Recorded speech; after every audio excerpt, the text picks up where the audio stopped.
Olá pessoal, sejam todos bem-vindos ao canal do Júnior Buranello, psicoterapeuta. Eu sou Júnior e hoje estou aqui mais uma noite, mais uma quarta-feira. Gostaria de convidar vocês a ficar comigo nesse vídeo. Você que ainda não se inscreveu no canal, se inscreve aí, aciona o sininho para que todas as vezes que a gente fizer um vídeo novo, a gente possa estar trabalhando com vocês, famílias, dentro desse conceito maravilhoso que é trazer informação, quer trazer conteúdo para que você possa ir aprendendo como lidar com o seu ente querido, com essa pessoa que sofre com a dependência química, até mesmo você, que tem a doença, que desenvolveu essa doença aí tão agressiva, que tem tirado tantos sonhos das pessoas, que você possa encontrar um caminho aqui nesse canal, encontrar um sentido, entender como que é a dinâmica de uso, os padrões de uso. E hoje, antes de começar, eu gostaria de mandar um abraço pro pessoal aí da Estrela da Manhã, as famílias. E hoje eu trouxe um livro aqui, pessoal, da Judith Grisel, Nunca é o Suficiente. Esse livro aqui, excepcional, ó, aqui, na câmera aqui. Para você familiar, para você que estuda sobre a dependência química, entender um pouco mais desse universo. E tem uma parte desse livro que me chamou bastante atenção, que fala sobre essa ideia, que a pessoa muitas das vezes ela tem distorcida, sem entender o universo de recuperação. E assim, aquela pergunta, por que eu, você que tem problema com droga, já fez essa pergunta? Por que eu? Por que eu me tornei um dependente químico? Por que tantas pessoas que usam droga, tantas pessoas que bebem, e por que eu tornei um dependente químico? Por que eu perdi o controle? Tem até uma fala dentro desse vídeo dos narcóticos anônimos, toda vez que respiro, quando estou limpo, me sinto como um peixe fora da água. É que aquela pessoa, que ela não consegue imaginar o universo dela sem a substância no qual ela adaptou a mente dela, adaptou o corpo, adaptou todas as funções executivas. Essa pessoa ela vive e responde os seus estímulos dentro do uso de droga. E aí dentro desse livro, eu achei bastante interessante uma parte aqui, que fala lá no capítulo 10, sobre as quatro razões que a pessoa pode encontrar resposta do porquê que ela se tornou um dependente químico. E fala dentro das considerações, dentro desse conceito, do livro, e tentando exemplificar, você como ser humano, você consegue identificar os seus padrões? Você que sofre com a doença, ou familiar que tem algum ente querido que sofre com a dependência química, como que é o padrão dessa pessoa? Você tem que identificar como que é o universo dela dentro dos padrões de comportamento. Analisar o histórico dessa pessoa, como que ela era antes do uso, dentro da base comportamental dela. Tem que ser observado tudo isso, porque dentro dessas questões você vai conseguir entender algumas coisas, você vai começar a ter respostas de algumas questões que você antes não tinha. Entender o porquê que fulano teve mais facilidade de se tornar um dependente químico, alcoolista, do que o ciclano. Entende? Dentro desse universo a gente vai identificando algumas questões. E aí, dentro desse padrão, 4 principais razões para que alguém possa se tornar um dependente químico. Vou citar 4, tem várias, mas eu vou trazer 4 situações importantes, que pode se determinar uma pessoa como um dependente químico, como uma pessoa que tem um vício. Vamos lá. Uma condição biológica. O que seria isso, Júnior? Uma condição biológica? É a condição genética dessa pessoa, o quadro hereditário dessa pessoa. Pais, filhos de pais que são dependentes químicos têm uma probabilidade maior, se caso essa pessoa também se envolva com uma substância, de se tornar um dependente químico. Sabia disso? Que vem no seu código genético, na codificação do seu código genético. Os genes dessas pessoas podem ser favorável, para que esse ser humano se torne um dependente químico. Mas então todo filho de dependente químico vai se tornar um dependente químico? Não necessariamente. Por isso que tem que ser avaliado. Por isso que eu sempre falo aqui, famílias, no meu canal, e tanto lá no TikTok, também acompanha lá, tem muito vídeo lá no TikTok, Júnior Buranello 83, e no meu Instagram, Júnior Buranello Psicoterapeuta. E eu reforço, né, para vocês familiares que me acompanham, tanto independente do canal, essa ideia. A dependência química ela deve ser estudada de forma minuciosa, né, singular. Cada paciente deve ser analisado de forma particular, entendendo o universo que está inserido. Né? As questões bio, psicossocial devem ser avaliadas. Então aqui nós estamos falando, dentro das quatro questões que eu falei que ia falar hoje para vocês, estou dizendo a primeira, a condição genética, o gene dessa pessoa, o código genético, a codificação genética. Quanto mais DNA alguém compartilha com um adicto, maior é o risco dele se tornar um dependente químico. Mas como eu falei, reforço, nem todo filho de dependente químico se tornará um dependente químico. Isso depende muito do código genético dessa pessoa, tá? Uma combinação genética, essa codificação genética, tá?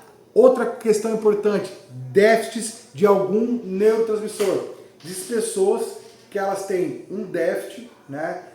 O organismo dela, o cérebro dela, o corpo dela produz menos serotonina, que faz com que facilite ela a serotonina é o neurotransmissor da sensação de bem-estar, certo? É um deles, né? E aí a pessoa se sente insatisfeita, depressiva, e quando ela encontra anedônica, e quando ela encontra a substância, principalmente cocaína e o crack, o que acontece com o cérebro dele? Pô, encontrou um motivo, se motivou. E agora, é óbvio, é bem provável que essa pessoa se torne dependente químico. Porque ela tem um déficit dentro de algum neurotransmissor, pode ser endorfina, serotonina, dopamina, noradrenalina.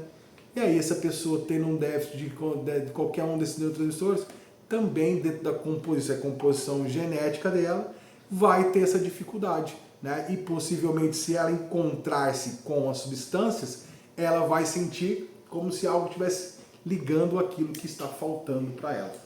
Né? Uma segunda questão é a exposição a ambientes, né? Exposição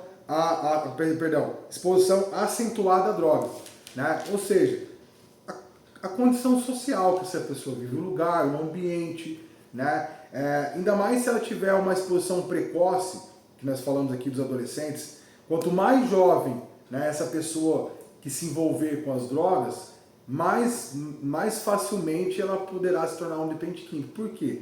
Porque é durante a adolescência que o cérebro dele ainda está em composição, ainda está em evolução, fase de amadurecimento, fase, né, no qual muitas células ainda estão se ligando uma na outra, ainda há uma maturidade desse cérebro, né, no qual ele está num processo evolutivo ainda.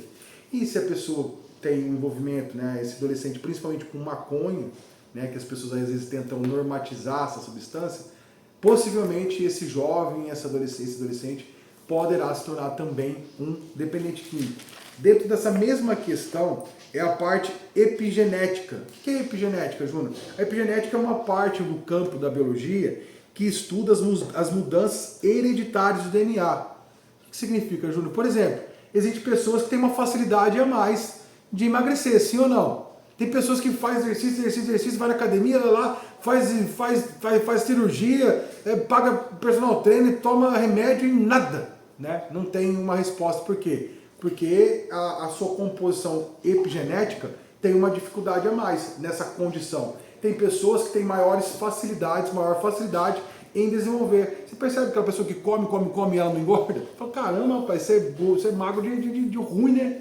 Por quê? Porque a parte epigenética dela tem uma facilitação dentro disso aí. Né? E aí, reforçando, a epigenética pode afetar múltiplos sistemas orgânicos, aumentando o risco de saúde física e mental. Ou seja, essa pessoa que tem uma facilidade, a sua parte genética com a substância, em fazer essa ligação com a substância, possivelmente, né, na condição de estar já doente, ele encontrar uma resposta e poder modificar esse universo. Ou seja, quando nós falamos de recaídas, isso pode facilitar as pessoas viver em recaídas. E aí você fala, nossa, mas pelo amor de Deus, o cara já está na 10ª internação. Lógico, a parte epigenética dele não favorece. O sistema epigenético dele não favorece. Ele não consegue emagrecer. Ele não consegue parar de usar droga. Afinal de contas, ele desenvolveu uma doença que vem progredindo, ele não consegue interromper ela e ela só está evoluindo nos comportamentos compulsivos e obsessivos, na falta, na perda de controle e naquilo que ele não consegue descondicionar na sua mente. Os abalos cognitivos, o afastamento com a realidade, a pessoa que vive já num ambiente que não favorece, que é o próximo que nós vamos falar aqui, o ambiente catalisador. O que é o ambiente catalisador, Júnior? Se é uma pessoa que já tem uma doença, né? Ele desenvolveu uma doença que vem progredindo e ele não consegue sair desse ambiente, ele sempre está com pessoas que usam droga, que falam de droga, ambientes que favorecem droga, né? Bares que só você vê, lá você entra, você já vai olhando, né? Pessoas drogadas para todo lado, né? Então o que? É ambiente catalisador, que ele catalisa, ele tira tudo daquilo da pessoa, porque são exatamente, né, propensos para o uso de drogas. Então precisa ter, dentro dessa ideia, família, o que você quer dizer com tudo isso, Júlio? Quero dizer que as pessoas precisam entender caso a caso, né? E de entender o seu universo. O dependente químico, esse principalmente que passa por um tratamento lá na Estrela da Manhã, em outra comunidade, ele está tendo informação sobre a doença, ele está tendo agora entendendo o universo daquilo que ele não pode mais viver. Se quer mudar de vida, ó, é um giro de 360 graus. Né? Não dá para viver a mesma coisa só não usando droga. Não funciona. Você vai recair. Isso é fato. Viu, família? Você está acompanhando? É fato. Vai recair. E não tem outra fala. Né? E se não mudar todo o universo, não descondicionar tudo aquilo que você está vivendo, vai viver dentro de um ciclo de recaídas e recomeço se justificando. Ah, porque eu sou doente. Olha meu código genético. Meu pai era drogado, meu pai era alcoólatra. Ah, mas a minha epigenética não favorece. Ah, porque eu tenho disfunção, déficit cognitivo. Ah, porque eu tenho... A justificativa não equivale ao seu real desejo. Né? O que equivale mesmo é a sua intenção. Se você entende um pouco, eu tenho pacientes que têm grau de esquizofrenia, que já tem aquela dificuldade cognitiva maior, mas que estão limpos. Por quê? Porque encontraram um método de ficar limpo. Ah, mas ele vive junto com a mãe, ele vai só na igreja, mas ele está limpo. Mas ele está limpo, mas ele não está usando droga. Ele encontrou um método de ficar limpo e não usar droga. E a quarta é a personalidade adictiva. Eu estou chegando no final do vídeo, viu, pessoal? Mais uma vez eu agradeço a todos vocês por sempre estar aqui. Cada vez a gente está aumentando de pouquinho em pouquinho esse canal aqui. E as pessoas que têm personalidade adictiva, elas são pessoas que demonstram um nível de ansiedade em excesso. Conhece alguém assim? Né? Que desde pequenininho era ansioso, né? Não consegue esperar. A mãe fala assim, calma que a comida está quente. E o abençoado vai lá e bota a colher de quente na boca, queima a boca toda. Né? É ansiedade. Pessoas que demonstram um grau de ansiedade demonstram ter uma personalidade adictiva. O que é personalidade adictiva? São pessoas que se colocam em risco facilmente. Né? Como eu falei, não queimou a boca, não se alimentou, não esperou esfriar, rapaz. Não esperou, rapaz.